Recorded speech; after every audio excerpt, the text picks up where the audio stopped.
Good. Okay, excellent. Let's see how we get on here. Hi, Justine. Hello, we made it. Stress. So couldn't get into the group for some reason. I am on the train positive page now, which is great. And I'm now going to share to the group. So everybody bear with me as I do this right now. Oh, it does have my group now, so that's okay. And it's not a Monday. Oh God, no. Okay, here we go. Right, so here we go. Post in the group. Hopefully that'll be there, and then we can start having some people even listening to us. Good. Right, let's have a look. Okie dokie. Let's just make sure it's in there. Oh, it is. Good. Oh, good.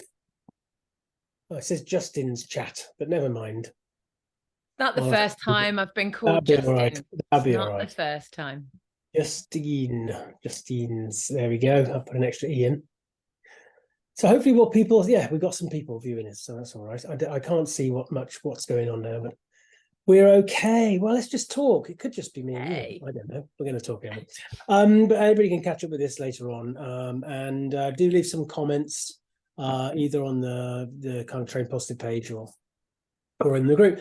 Right, good. Well, it's good to see you, Justine, and I'm really excited to talk about this tonight. Sorry about the technical problems, but we'll make sure that this gets some prominence, especially when we get it up onto YouTube. But it's good to see you, Justine.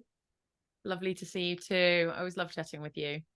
Well, likewise, and yeah, we've known each other. Well, I think we met. Did we meet through Kim's work, or did we know each other before that? I can't No, I remember. think it was through Kim's. I think it was through Kim Brophy's work. Yeah. Hi, And I was Kim, like, if who you. is this cool dude from England? I need to know him. And our travel, we both love Greece, right? So we both kind of do that. We miss each other sadly. Maybe one day we'll meet in Santorini, and it'll be very Oh, lovely. I would love that. Any excuse to go back to Santorini. Not that I don't love you, Yeah, but come on, just got to go to Greece again, right? it's a good enough reason. Why not? Yeah, exactly. So I'm really excited about this. So you shared with me a little while ago. You kind of shared with me ahead of time, because I was very lucky, a bit about the dial method. So this is the book that's come out. I'll talk about this in a minute. And as soon as you shared it with me, I thought this is really special. And then very kindly, I've had the book to have a look at. And it's such a great way of looking at a lot of the things that we think about, and in such a great user-friendly way for the general public.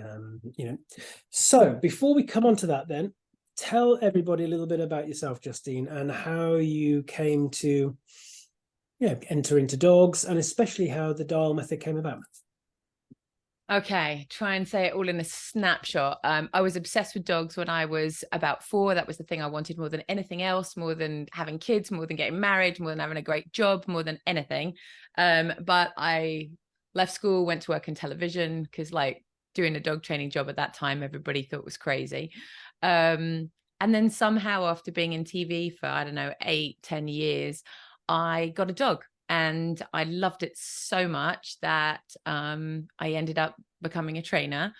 And then a couple of years later, I had children, and I realized that what I was teaching in the dog training school I was working at was not necessarily what I was always doing at home, because I had so many different fires that I had to put out, and things that were important to me weren't things that I was necessarily teaching in the classroom. Also, kids weren't allowed in the classroom where I was teaching. You had to be 14 or above. And I was like, wow, there's this massive, gap of people that have dogs and kids under the same roof, and no one's really helping them. And that's how the family dog started, and it kind of grew. I mean, I've been doing this now for 20 years, so my daughter's 19, which is crazy. So yeah, it's been a while now. And over time, not only have I worked with families, but I've also worked with dog trainers as well, creating programs for them to go and do dog safety talks in schools, to go into people's houses and do like a 6-pack training lesson with them specifically around family life. And then I've got a summer camp program as well that trainers can teach. So we're kind of balancing 2 different worlds, but I'm always in search of trying to find ways to make it faster for people to learn, more fun, more simple, and just keep giving top quality information and trying to package it. I was so happy that you said that you feel like it's packaged really well, because I want to make something. I'm trying to draw from everything that I've learned over the years from working in TV and being a mum and stuff, and trying to make something that everybody will want to watch and be able to digest and get the good stuff out of it. 'Cause there's so much rubbish out there on the internet that, you know, there's a lot of loud voices peddling stuff that isn't always great information for dogs, and then ultimately for, you know, their guardians or their families. So, And you know, I think, having heard you kind of educate before the dial came out, you've always had a great your one of your great gifts really is to be able to take all this information and find it in a way that is accessible for a family setup. And recognizing, you know, being a parent to human kids is already hard enough, right? totally. So your kind of frazzle level is right up here. Yeah. Let alone thinking about the puppy and that kind of thing. And that's a real gift that you have, and that's something that, you know, I know others think the same about you as well. I know Kim does for sure. And so I think the DAR method is the natural progression of that. Really, that's what I feel. It's beautifully illustrated, by the way. Who did the illustrations for you? That's Georgie Blezer, who is Trickwoofs. If people follow her work online, she's amazing. In fact, it was really funny because, really quick story, I had decided last January, I hate the winter. So I decided that my project for the winter was to upgrade all of my programs and like take them to the next level. With all this, I'd learned loads of stuff that had really changed the way that I thought, and I wanted to just upgrade everything. So I had like this 3 years worth of growth. And so I went into my cave over the winter, and I was like, okay, I've got to, it was like cleaning house, honestly. And it was really overwhelming because my programs are quite detailed and big, and I was quite scared by it. So I went into Canva, which is what I always do when I'm lost, and started creating a graphic. And literally the graphic started making itself. It turned itself into a dial. This is going to sound really woo woo. If you don't believe this stuff, I'm sorry, I probably sound mental, but and then as the name, the dial took shape and the name came out, and then I just kept thinking it has to be animated. I have to have an animator, like have cartoons. This needs to be a fun video. It wasn't ever going to be a book, actually. At the beginning, it was always going to be a video. And the only person that I wanted to draw the pictures was Georgie. And I was thinking, you know, I don't really know how to approach her. I don't really know her. So I decided anyway. I thought she was using an artist, and I was going to say to her, can we share an artist? And I thought that was really, really weird. So anyway, I put an ad out on my website, and I swear to God, within under 24 hours, she had sent me an email saying, I don't know if this is really weird or not, but I'd love to be the artist for your project. And I was like, oh my God, yes. Okay. So it was her work. Aligns, isn't it? Huh? Say that again. That's what happens when the universe aligns, isn't it? And the planets align for us. There's been so many weird things about this that I do feel like it was some kind of like external intervention at times. But I mean, working with her is just an absolute dream. She's fantastic. Fantastic. And it shows, I think, you know, the other thing as well about the book is just it's a nice size. It's not a big tome, you know, and it just gets into it. And even the way you've put some of the things, we're going to go into the dial method now for everybody, and we're going to share some things on the screen. But I just love how you put some of these things together, and I am going to pinch some of it. So, but in a nice way, and I will let people know this is, because it's just the way that you put things in a certain order. I think it's really clever, and I think that's very important. And I know that you want this to be just as much for the trainers, actually, because we were talking off air how moving away from a very task orientated, and the trouble with the task orientated thing, a lot of parents don't have time for it. That's the problem. They're thinking, oh, I've got to train the dog, I've got to do all these kind of things. And I love how you say at the beginning, actually, that there's hardly any training-y stuff in it, actually. It's about thinking about how you do things in a different way. But moving to a more care-oriented approach, it can feel a bit overwhelming, even for trainers. So this is a great model, even for the trainer, actually, to think, okay, I've got something here that I can really sell very easily to the caregiver, actually. Yeah, I was thinking about this today. I don't know why this hasn't dawned on me until today, but like when you're pregnant and you're expecting a child, it's really likely that you're going to go to a bookshop or go to Amazon and buy yourself a book on preparing yourself for the arrival of this baby.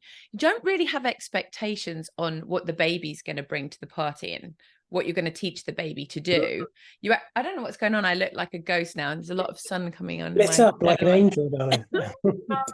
Oh, sorry about that. So we buy these books to prepare ourselves, and there's something weird about when we get a dog, that all of the responsibility feels like it's on the dog's shoulders, that the dog's now has to perform and has to learn everything about us and how we live and fit in around us. And I think really what I'm trying to do with the dial is say, this is our responsibility. This is our learning. This is what we bring to the party. This is what we bring to the relationship. And actually, if we do it really well, then we don't actually need to teach the dog a lot of technical stuff. We do need to teach them a lot about life, but we don't need to teach them a lot of technical, like you don't have to be a trainer. Hopefully you don't have to be a trainer to raise your dog. And people and dogs have been living together for thousands of years. And dog trainers certainly didn't exist a couple of 100 years ago. And people didn't have dog trainers coming to their house. And that's a humbling message, I think, for the dog training community to recognize. I think, you know, we do dogs a bit of a disservice to think that unless we do all this training, they're not going to cope with anything. Right. And actually, they can cope pretty well if we let them, as long as we learn from them what that coping needs to be for them. Right. But isn't that the same for kids in a way? You know, we talk a lot about structured learning, which we're kind of obsessed with as a species, because we put kids through school, dogs through dog training classes. But actually experiential learning and learning how to self-regulate and cope is really important for the kid, for the dog. So parents are probably already doing this already. And you talk about, this is about parenting the dog just as much as parenting the child. And actually there's a lot of transferable skills here, because this could be a manual, you know, like a guide to also about some of the things about kids. Yeah, I know. I mean, there's so many parallels. It's hard not to see it. When I was writing it, I was like, wow. I mean, there's so much crossover, and parents know so much already. This is one of the things, is like, we bring a dog home, we think we've got to train the dog, and then if you don't feel like you're a really strong dog trainer, you feel like you've failed, maybe, or you're worrying that you're going to fail. But if you have children, you have done so much of the legwork already. You know the kind of things that work, you know the trouble spots, you know how to compensate, you know how to set up a situation so it goes well, you know how to troubleshoot when you're in it. So why can't we pull from all of those pieces and say, now just take it and just shift it over to your dog? Because you do know so much stuff. And especially around developmental phases, because what expectation do we put on a 2-year-old toddler? We don't, do we? We're not expecting them to do stuff. And those expectations change as the child gets older and they're able to do more. And you're right. I think with dogs, puppies, or even a dog who's coming in as a rescue, that all those pressures are put on the dog's shoulders from day one. Totally. And the other problem with a task-oriented approach, of course, is if the task doesn't get completed, somebody feels that they have to take the blame. Yeah. The problem. And it can be quite demoralizing. Right, let's get into the dial then. Let's get into it, I think, because there's a lot for us to go, and I want you to unpack it well for everybody. By the way, I'm trying to do a million things here because of our technical issues. We have a really good live audience. That's good. I'm glad everybody's managed to find us. Thank you for finding us. I don't know how you have, but that's great. We should throw sweets. We should be throwing sweets. Well done for making the effort. Yes. Gold stars. Okay, right. So what do you want to do then, Justine? I know you want to share some stuff on screen. Do you want to start talking through some of the principles first and then back it up with some visuals, or however you want to go from here? Well, I put a couple of slides together to kind of explain how it all started. How long do we have, Andy? Because then I can gauge where I want to start. Loads of time. We've got about 40 minutes.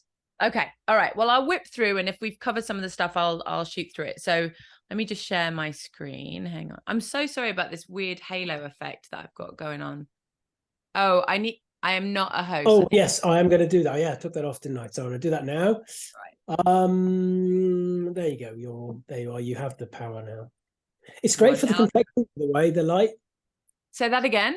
Great for the complexion, the light. God knows I need it. The older you get, the more wrinkles. It's just the way it is. Okay, so the idea behind this, as I said, is to try to train smarter, not harder. And I'm kind of moving away from the dog training, but I think we're all training ourselves. That's the way I'm sort of seeing it. So what is happening right now? Why do we need the dial method? Well, families, for me, this was my observation, that families are short on time, they're short on energy, they have very varying skill levels. And some dogs that we're seeing now in our communities actually require quite a lot of assistance. And I think some people feel like their skill level isn't where it needs to be to work with the dog in front of them. So that sometimes is a mismatch of that.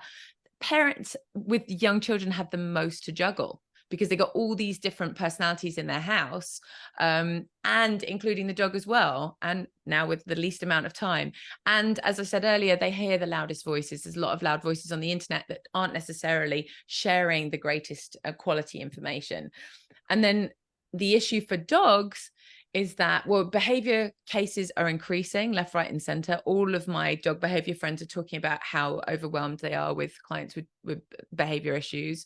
And I think a lot of it has to do with, again, if we go back to like the 200 years ago lifestyle, we were all outside. Dogs were outside with us. We were all hanging out, and dogs got to be dogs and doing what they did, doing what they were actually bred to do. And now the mismatch of expectations that we have around dogs, I think, is one of the biggest reasons that we find so many dogs in shelters and rescues, because we've bred dogs to do certain things. And now really, and I'm one of these people, by the way, I'm not calling out any groups of people, but I want to work. I have lots of work to do at the moment. I want my dogs to be quiet and lay under my computer while I'm working, and I haven't got loads of time to play all day.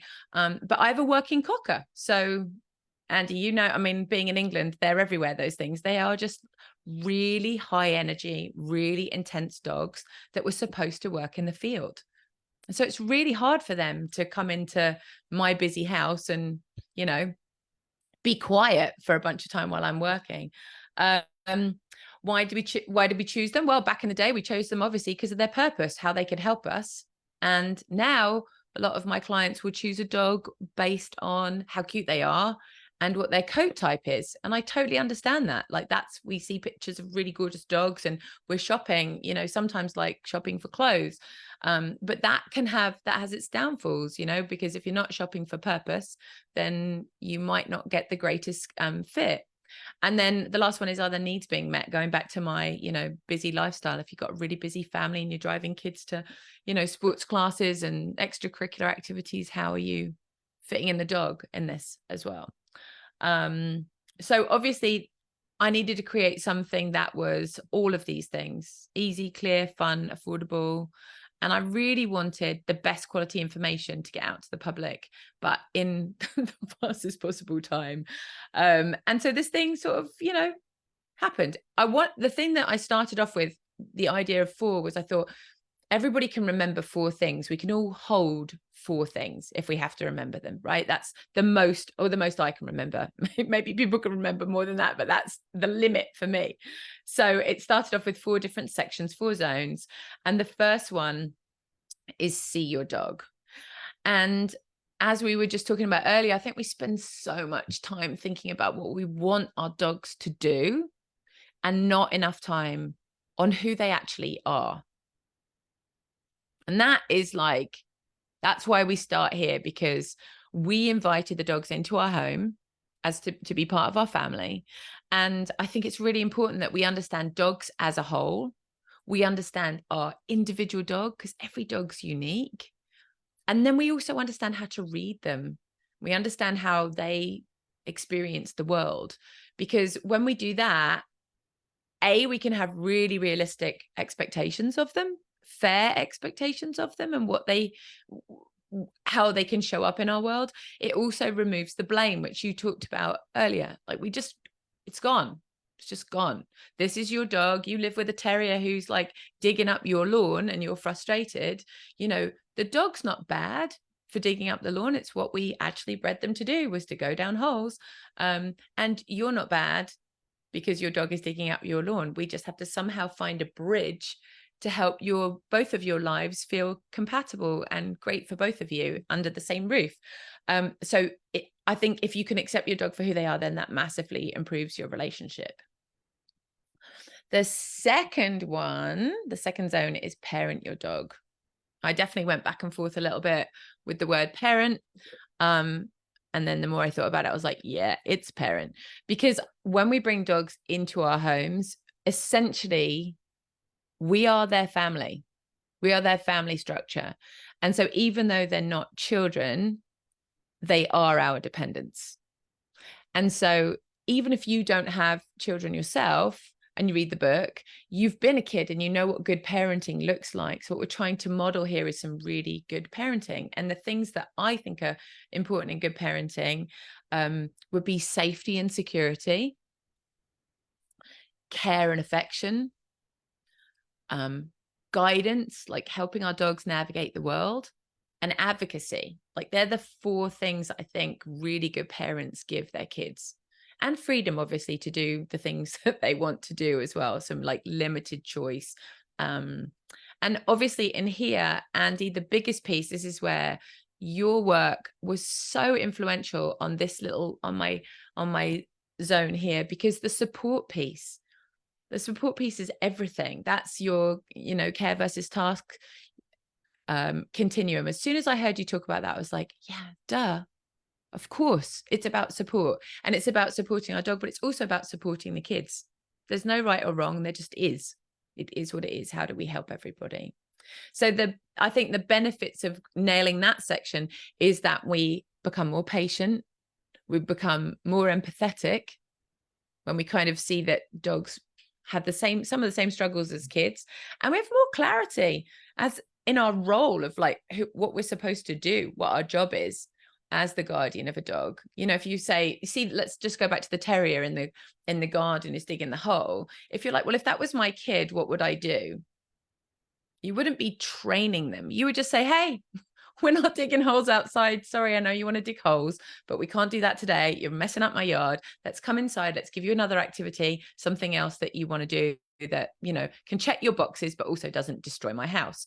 But like that, it becomes really simple to understand when we think about it in those terms. Does that all sound good so far? I'm not rushing. No, it sounds amazing. And Okay. I love how you start off with see your dog as well, because that is, you talk about a lens shift. That is for people. Let's learn from the dog first. Yeah. That's a big shift, and it takes a lot of pressure off, I think. And also the Yeah. notion of parenting, of course. There's we've had Sarabi and Sarjanya talk about gentle parenting in the group before, and I think it Yeah. is the right term. I think because we are trying to parent. So yeah, no, all good, all good. All right. I'll keep moving on. So the third zone is teach your kids. And I think that, or I know that almost every parent has the best intention of raising their child right. And they want to teach them the right things to do around their dog. And they want their dog and kid to grow up to be besties. But good information about raising kids and dogs together is not easy to find. And I know because I've been doing this for so blooming long, and it's very hard to make a big, to get good information out there is not easy anymore. And so in this section, I highlight the most important things to teach children and how to do it. And also something that I think is really crucial, the personality types that dogs find the most tricky to deal with, and how to manage them. And again, no right or wrong. Some kids are like really active and bouncing off the walls. It doesn't make them bad kids. It just makes them very active kids. But some dogs really have a hard time with that. So how do we navigate that? Does your dog get like really overexcited around that energy level? Or does your dog like take cover because it's so scary? Every dog and every kid combination is different. And the benefits of really nailing this section is that safety. We get to keep our kids safe. And I'm a big believer, actually, if you protect your dog and you keep your dog safe, you're actually in turn keeping your children safe. Because if you protect your dog and your dog knows that they can look at you and say, hey, I don't like what that kid's doing, help me, they don't feel the need to protect themselves. And we don't like it when dogs protect themselves. So that's really important. Also, we get to grow that connection between the kid and the dog, which, everybody wants that lovely, bonding moment. And because I'm spelling out how dogs like to be touched and, when it's appropriate to hang out with them and when we should be leaving them alone, I think it's just general dog awareness for everybody about the kind of things that I've learned over time that, dogs appreciate and don't appreciate. And then the very last one is create a plan. Oh, planning. Right. So planning, this was like, this piece to me was the linchpin for the whole dial, because it's the most annoying. I'm not the best planner of all. And it's really hard to do when you're really busy, because you're like, oh, I'll just put it off, or just like go with the flow. But if you take a second to actually plan, you can make your life and your dog's life exponentially better. Because it's the area, I think, where most mistakes are made when we don't plan. Like, you can kind of track it back. When I look back at stuff that I've done, I'm like, if I just, I knew my car needed an oil change. Why didn't I just go and do the oil change? Like, take care of it, because I know next week my car is going to break down somewhere. And that's real, by the way. That's actually what is going to happen to me, I'm sure, in the next week, because I keep putting it off. So I run through the two distinctive modes here for parents, which is being on and off, because I think it's really important to understand the difference between those two, what they look like and how to set them up. Because we can't be on all the time. It's just too blooming exhausting. What you need to plan and how you can do it to get the most out of your life together. And the benefit of that is that everybody is clear then. Everybody knows what they're doing at any given moment, which is really helpful for children and for the dogs. Families all on the same page. It sets up the best conditions for learning. And this is the bit where, there's less technical training. If you're just following a plan, you just keep doing the same things, your dog understands what their role is in it. So they're the four zones. And then inside there are these 3 concentric circles in the dial, which add some flavor to all of this, because obviously it's not just 4 things, it's a little bit deeper than that. And each one of the concentric circle is an element. So these are the 4 different elements. So everywhere around the dial, you've got the principle on the outside, those 4 lessons that we just talked about. We've got the foundation, which is a lesson that you may or may not know that is specific to that particular principle. The third rung in is the commitment, which is our promise as the people in the relationship that we are going to do. And then the superpower I love, which is something that we all have inside of us, if we just decide to flip the switch, that we can just make life a lot easier for all of us. And so the idea is that if we nail all of this stuff, then the dog skills are so tiny in the middle. So that's why the dial piece made sense to me, because I really wanted to I want us to own a bigger piece of the pie here, and take the pressure off the dogs. So let's think about, this is what I love about it, because if we look at this, it's kind of suggesting to the caregiver, to the family, an approach which is probably the opposite way around to what they think they're going to have to do. They're going to think, well, I've got to have a plan, and I've got to do all these kind of things. And it really helps to inform them to make good informed choices about what it is they need to focus in on, rather than wasting time on things they don't need to look at. Yeah. And I love the emphasis on having a really compassionate approach, recognizing the kids and what they need. And like you and I have discussed before, boundaries are important, but they shouldn't be barriers to unmet need. Yeah. And they can be very easily if we're not learning some of these things. If we deep dive a little bit in then to those rings, if you like, the extra bits of the dial. If we think about the See Your Dog, then go through some of those rings then, about the kind of things that you're looking at there. So the if I go back to, let me just get that slide. So if I go back to this one, in the first ring, I thought that was too much to go into today, but basically in the first ring, in the foundation, I would talk about the essential kind of history of dogs, like who all dogs are, dogs plural, what we can expect from dogs. The second inner ring, the commitment is to seeing and watching and learning about our individual dog. So who is our dog? What kind of personality type do they have? What things are they going to find easy in our world? And what things are they going to really need our help with? And I think that's really something that we just tend to just skip over that, because we're thinking about what we want the dog to do for us. rather than understanding that if we take care of their needs, they're actually going to show up way better in our world, which means we won't have to do so much training. And the superpower in that is acceptance. It's just I love that. That's such a powerful word though, isn't it? Yep. And it actually, a personal story, I have a terrier mixed with a toy dog, and he is 9. And when I first got him, I'm a spaniel girl. Like, I've grown up with gun dogs, and that's my kind of knowledge base. And when he came into my world, he just didn't do things I wanted him to do, and he was doing my head in. And I was like, when I call you, I want you to come. And he was like, I sometimes will, and I sometimes won't, because I've sometimes got way better things to do in the garden. And it was a real power struggle for us. And it was only, actually, I think it was Suzanne Clothier. I was at a retreat with her, and she was like, dude, that is your dog. That is your dog. And I was like, yes, it is my dog. And once I started to accept him for the fact that he's really good at hunting, that's what he loves to do, and he's really good at his job, it made me not get so frustrated with him, and it made me not feel so ashamed of myself. Because as a trainer, we've all got that horrible ego noise in our head saying, well, you're not really that good. If you're a good trainer, you'd be able to teach him to come off anything. And he's a very different dog. He's just a really different dog to spaniels. That's the end of the story. So acceptance is everything. I talk often about the 3 A's that we go through, and that this is part of the dial thing, really. The first A being awareness, trying to become more aware of that situation. And then the next one is acknowledge, how we acknowledge that. And that's where a lot of people find some of the challenges, actually, because they find it hard to acknowledge it. And that's because of their own biases and that kind of thing.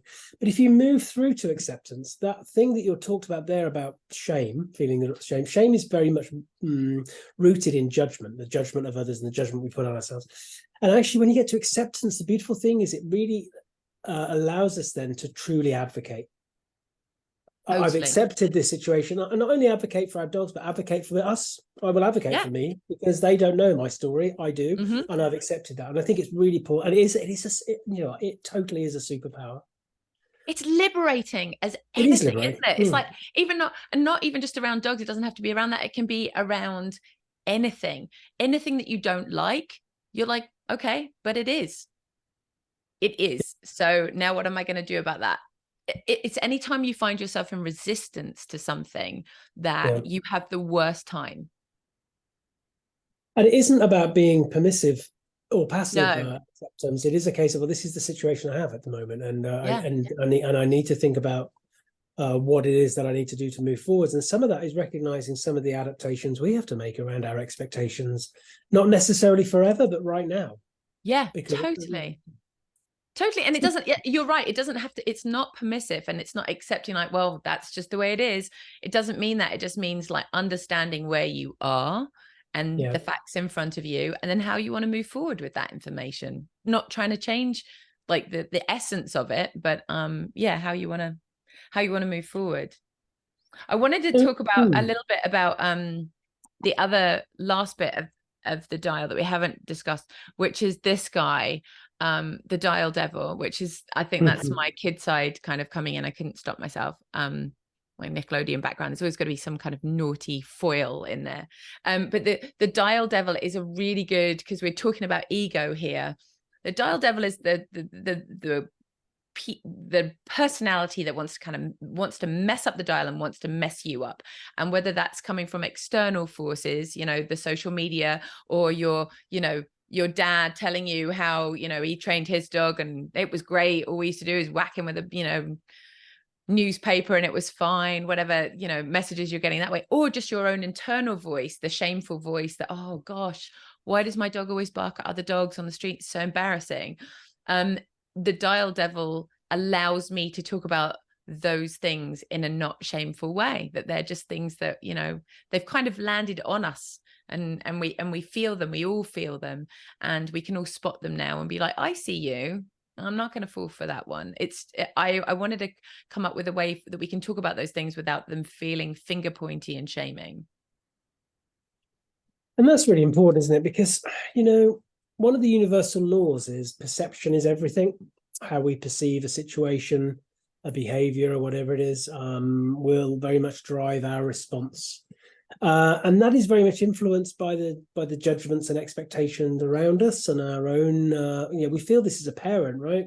Oh my gosh, yes. For sure, because everybody wants to tell you how to bring your kids up. Everybody wants to tell you how to. So everybody's got, and those things can alter things. They can waver. What I love about the dial, though, just by seeing it as for what it is, that graphical representation, when that dial devil comes along to kind of muddy the waters, it's good to have something to focus back on and find out where you are. There's always an answer on this dial about what you need to be thinking of, actually. Yeah. And especially the inner layers that as you move through and recognizing the superpowers and recognizing the foundational stuff.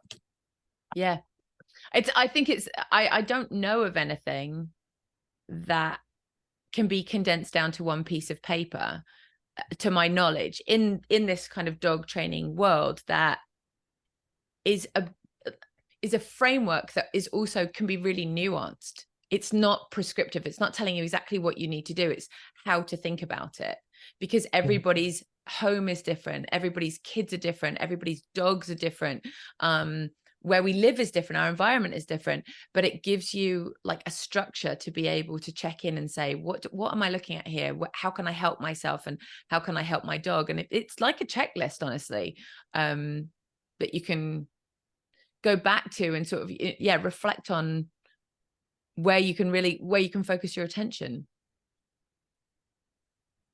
And that's really important. This is one thing to think about. I think we always have to think about, because, I get, one of the things that gets thrown at me really is that I'm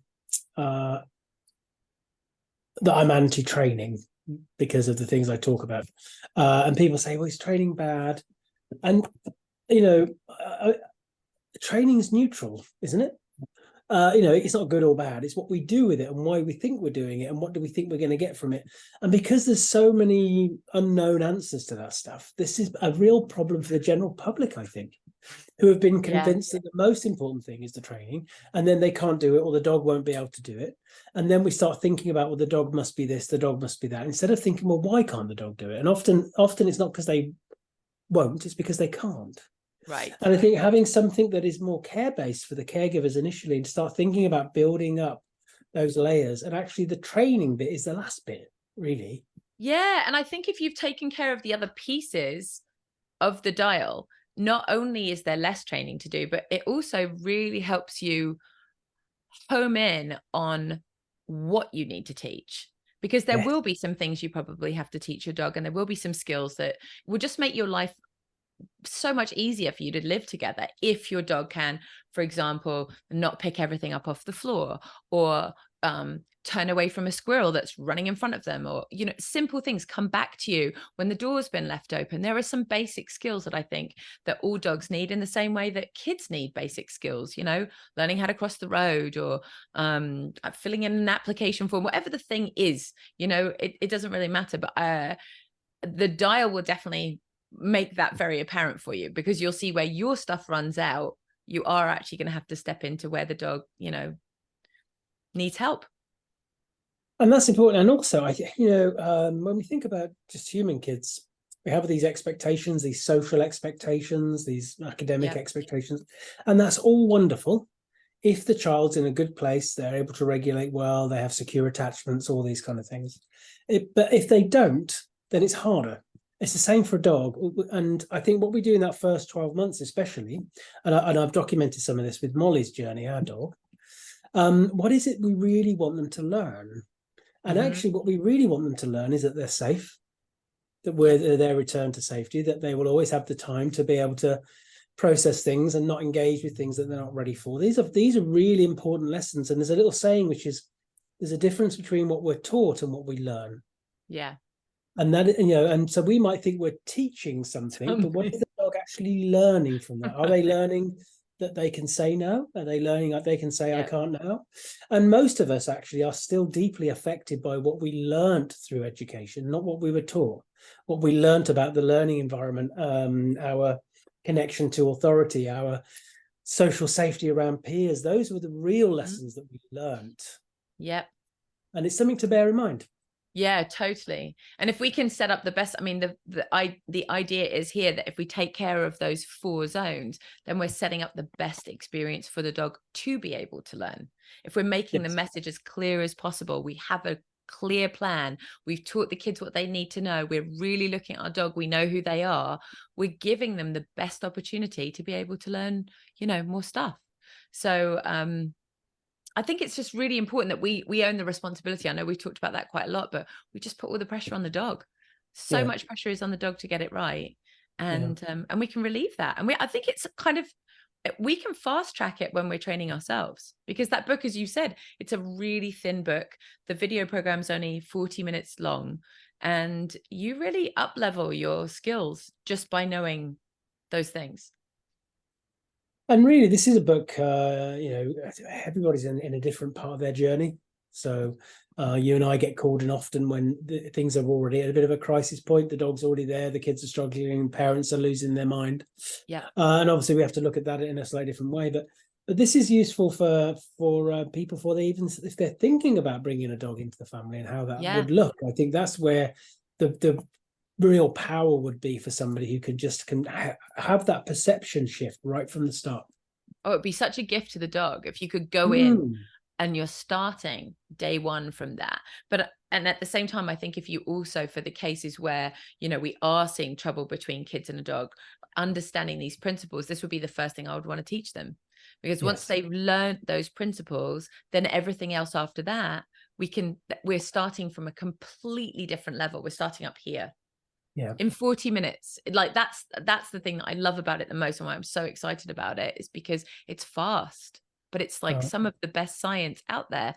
That the public don't get to go to some of the conferences that we go to, or have these like really deep chats about behavior. And so I don't know, that's the thrilling bit for me. And it's very foundational, isn't it? Because I think what we have to recognize is, we might get called in to a situation that is already quite fraught and and distressing, and then we're throwing a lot of stuff around, and their foundation is very weak, and they maybe don't have even a particularly up-to-date view of dogs and whatever else that's going on. So already we're kind of setting ourselves up for potentially more confusion and kind of disharmony. Because I remember you've said to me before, a lot of the things that you get involved with families, because that's your speciality, is a breakdown in communication that's going on. And because it's almost like you've got all these different languages going on: the kiddie's language, the dog's language, the adult's language. Yeah. So this actually creates the foundation that you can then build the other stuff on, because they'll get it more, I guess. Yeah, and the shared language piece of it. I mean, that's another, like, then you're talking about the same thing. You're looking at the dial and you're talking about the same section. It feels objective. It doesn't feel like I'm plucking something out of my head and trying to put it into a family's head. We're all working off the same map. We're all following the same map. Which I don't know, again, as a trainer, there's always a million things I want to teach people and I want to share with them. And you might only have an hour. What do you do with the hour? Like, how do you consolidate it all so that it makes sense to them and that they can walk away with something that's really tangible and helpful and possibly game changing for them? Because sometimes they're coming in as a family with a new dog, and sometimes they're in a really tricky situation and they need some relief. They need some help, some guidance, and you feel the weight of that. And that's a big word, relief, as we talk about a lot, and they need that. And I think even for professionals, being able to take a breather and step back and follow this through, all these different component parts, because we can easily come into a situation and forget about putting some of the foundations in place, getting that perception shift. I think it's very important. So, and one thing to bear in mind, I think people need to be reminded of this, is that this is kind of years in the making, Justine, in a way, because this is what you do, this is your speciality, working with families. You've got your family, the way that you do the family setups with your business, and specializing and finding ways that are really family friendly. So this is the result of all that work, really, and I know you've gone through a lot of time testing out some of these things and making sure that they are as accessible as they can be. So it's a well thought out book and method, but also one that's been tested. Yeah, And thank you. I mean, it's been years in the making. It's really actually been kind of like, it feels like the culmination of everything that I've done. Like just me growing up, working in television, figuring out how to tell a story in less time and making it super attractive. Like all of that piece is from, media, many years of media work. How do you make it fun and engaging? And then all of the dog training stuff, and then all of the new stuff I've learned. And then also, I mean, I'm very late to the party because I'm 51, but I've learned so much about myself and been doing loads of personal development. And that's like sent me into a different stratosphere. So I think it's like a combination of all of those things together, along with, work like yours and Kim's and Suzanne's that have just made a humongous impact on the way I see, live with, and teach dogs. So it's all kind of bunched in there. And I realized I didn't show a clip. So did you want to see a little clip of the video? Yeah, please. Yeah, let's have a clip. I should put share my screen again. I stopped before we got to that bit. Right. Can you see that again now? Yeah, I can see it. Yeah. Okay, excellent. So this is the clip, and hopefully you can hear it. Let me know if you can. And while we're told we have to train our dogs, we don't train our children. Instead, we gently show them how the world works and teach them the skills to help create the best experience of it. So what if we did the same for our dogs? Because when we try to simply stop them from doing things we don't like, we miss something huge. Science tells us that emotions drive behavior. If a child is crying at the top of their lungs, we don't just train them not to cry. We need to see what's happening to cause the outburst. Are they terrified of a spider crawling on the couch? Or furious that someone just unplugged their game? Those two situations would require very different responses. So training alone can miss the mark when we don't understand the emotion behind the behavior, because it's that tells us what we need to parent. When our kids are scared, we comfort them and let them know that we'll take care of business. But if they're super frustrated, we need to keep our cool, calm the atmosphere, and possibly set a boundary. And the great news is that you can use the exact same skills with your dog, comforting them and stepping in to help when they're frightened, and staying calm and setting a boundary when they're frustrated. And that's it. Oh, great. It's just, you can imagine kids loving this. And your narration is brilliant as well. And I think it's just a really good. I'm cheap, Andy. I'm cheap. That's why I did it. And I also knew, knowing my process, that I'd need to make a million changes. And I was like, if I have a voiceover artist do this, they're going to want to kill me at the end of it. So I'm like, no, I need to do this myself. So. But it's authentic from you, and even just that little appraisal of thinking about how emotions drive things and how we look at different things, and how we have to try and interpret the situation in front of us and not just try and keep suppressing. Yeah, I think it's really powerful. Good. So I'm going to ask you a question not related to Dial. Yeah. So should we just drop the screen off? Yeah, I was going to shop. I just wanted to say, I'll show people how they can get it if they're interested in that at the end. I have that lined up, so you can. Oh no, yeah, no, we're going to find out more about how people can find out more about you, and also how we can get Dial. So you've worked in the media, kind of Hollywoody type thing, so the New York side more than the Hollywoody side. I worked for Nickelodeon and for MTV in New York and in London, actually. Yes. But let's put it this way then. You worked in showbiz. I did. And now you work in dog training community. Yes. Which is the craziest to be in, Justine? I will tell you that I find the dog training community, particularly at the moment, really difficult. People were kinder in television, if I can honestly tell you that.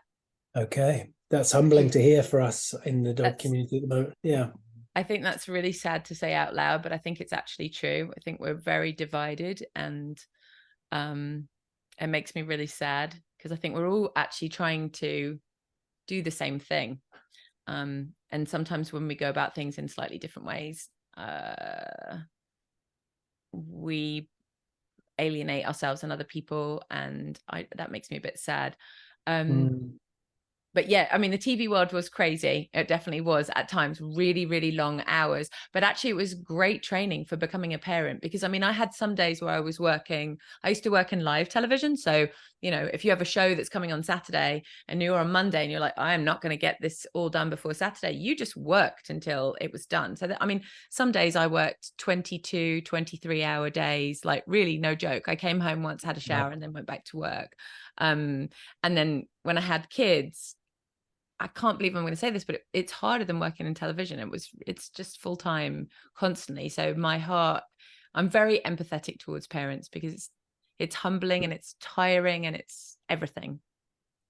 You're very lucky because, of course, both of your kids, they just look so angelic, Justine. I can't imagine them ever having given you any problems at all. You hear that, kids? You hear that? Yeah, my hair is not white, not because of my children. Like, and actually, I will say, I actually found the earlier part of raising kids to be much easier. The teenage years have been more tricky for me, and I think that's how I learned the acceptance piece. Like, letting go is really a massive deal, and it was a lesson that was hard for me to learn, and it's been brilliant.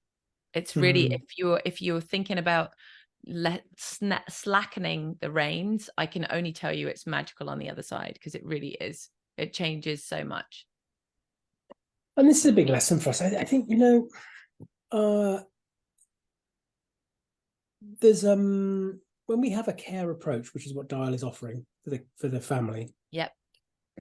One of the wonderful things that we can do by having companion animals and children is the lessons for the children about respect, consent, care. They're powerful messages, actually. And I think parents miss that. Something, we live down on the coast here in the UK, and so we live right by the beach. And when you see the kids chasing the seagulls and the parents are almost egging them on, or they're laughing, I do think, what message are you giving to your child here, actually, about that, about the power imbalance in life and things. And I think so. It's a beautiful thing to think about, because all these things in the Dial, they just support empathy and compassion, and giving compassion, self-compassion to the parents sometimes, because they need that too. Yeah. Yeah. I think you're so right. You can't, it's really hard to be compassionate to others if you're not compassionate to yourself. Like, they kind of go hand in hand. And so when you are forgiving and empathetic towards other people, it is easier to do that to yourself. You're just doing the best you can with the tools you have. And if you believe that about your dog, you can believe it about you. You can believe it about your kids, about your parents, your family members, your neighbors, your fellow co-workers. People are just doing the best they can. I really do believe that. And when you do start seeing things differently, and allow yourself to change your relationship with judgment, and change your relationship with behavior and consequence, and all these kind of things that we have to kind of learn to change our relationship with, it is freeing. I think it is freeing. It is for people, and a lot of my clients, and I know you've said the same in the past, when we provide that lens shift, as you call it, they also changes how they view themselves a lot of the time. It just gives them a break. It takes the pressure off, and that's a big thing. And you're right. I think when I hear people who, when somebody kind of feels that they might be having some compassion fatigue, that's the first sign for me that they have struggled to give self-compassion first, because it isn't like we have a finite little pot of compassion that we give out and then it's all gone. We can be compassionate all day, every day, if we have self-compassion first. Yeah, it has to be that. Yeah. Amazing and conversation. I think you made me think then that this was something that I knew I wanted to say today and I nearly forgot, but the Dial is not, I wrote the book, as you'll notice, and the video is it's always using the pronoun we, because I think it's really important that this is not me just telling the world how it needs to be. It's a reminder to myself, and I get loads of it wrong. And I have to sometimes, I've actually using it myself, sometimes with my own dogs, I'm like, okay, where do I need to check in? Because it's not like when you're a trainer, you've got all the answers. And as a human, you don't do everything right all the time. But I think it's really nice to have a roadmap that you can check in with and say, where am I actually going with this? Where do I want to be? If I was having a good day, where would I land? And okay, I didn't land there today, but that's what I'm shooting for tomorrow. So it's got like a hopeful element to it as well. If you're not there, it doesn't matter. You know where you're going towards. I love that. Because I think it's really important, because, We have this in human behavioral sciences. We've definitely had it in the dog world as well, which is like, oh, I've got the answer. I've got the answer. And the point is the lived experience of the individual is complicated. Yeah. So nobody will ever fully have the answer. And I think No. giving ourselves, allowing ourselves, this is what the dial does as well, is to stay humble enough to keep learning, Yeah. not only from the other, but from ourselves, and to give Yeah. ourselves grace to get it wrong. I think that's Totally. it's okay. And the And answer it's keeps changing. The answer changes yes. depending on who's there, which dog is there, again, the environment, the time of day. It could be the answer for now, but not the answer for 10 minutes time. So Yeah. like it's forever moving, isn't it? It's shifting.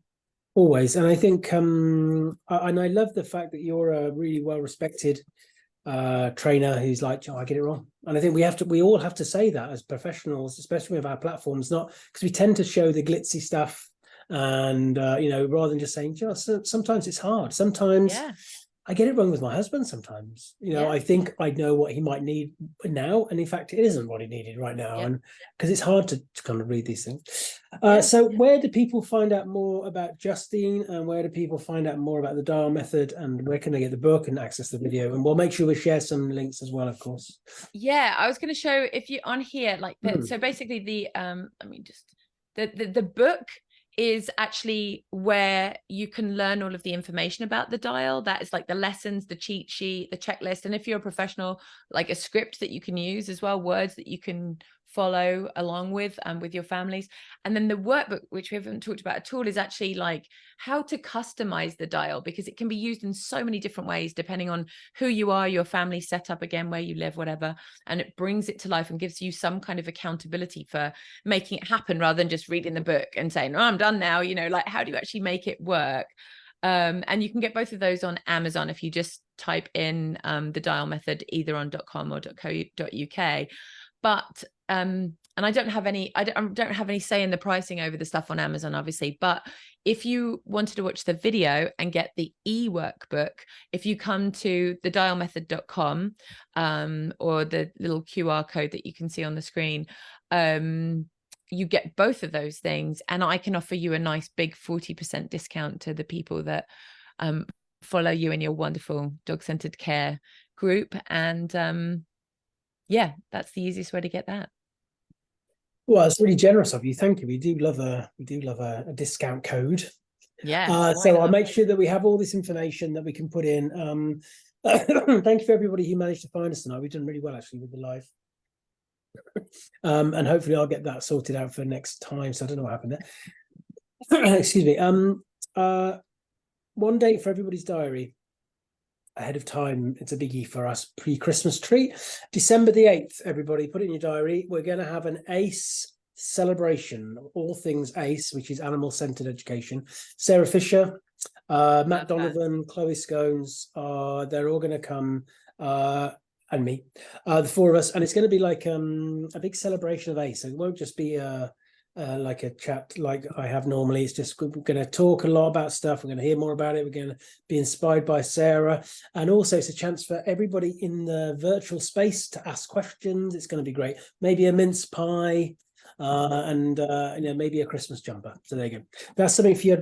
I'll put the promo up soon for that. So that's December the 8th. Well, thank you, Justine. I knew it would be amazing. We could carry on a lot more, and we'll definitely get you back in the group again to talk again. But thank you so much for today. And you're welcome. It's been lovely. I love that. I know I said it, but I get to relive us, but I just loved it. I loved it at the moment. I thought this is really special, and I can't wait to see what you do with it moving forwards, because I know you've got other ideas about the dial and where you want to take it and stuff. So it's really great. Thank you, darling. Well, lots of love. Thank you for coming in today. And can I say thank you to you, not just for having me today, but for being so inspirational. I just love your approach. I love your kindness and your compassion. And it has made a massive impact on me personally and on my work as well. So thank you. Oh, thank you, Justine. That's lovely. Thank you, darling. Well, thank you, everybody in the group. Thank you for tuning in this evening. And yeah, look out for some more Facebook Lives. I haven't put them in the group yet, but they're coming up. And whether it's morning, afternoon, evening, wherever you're listening, have a lovely time, and we'll see you soon. Thanks, Justine. Bye. Thank you.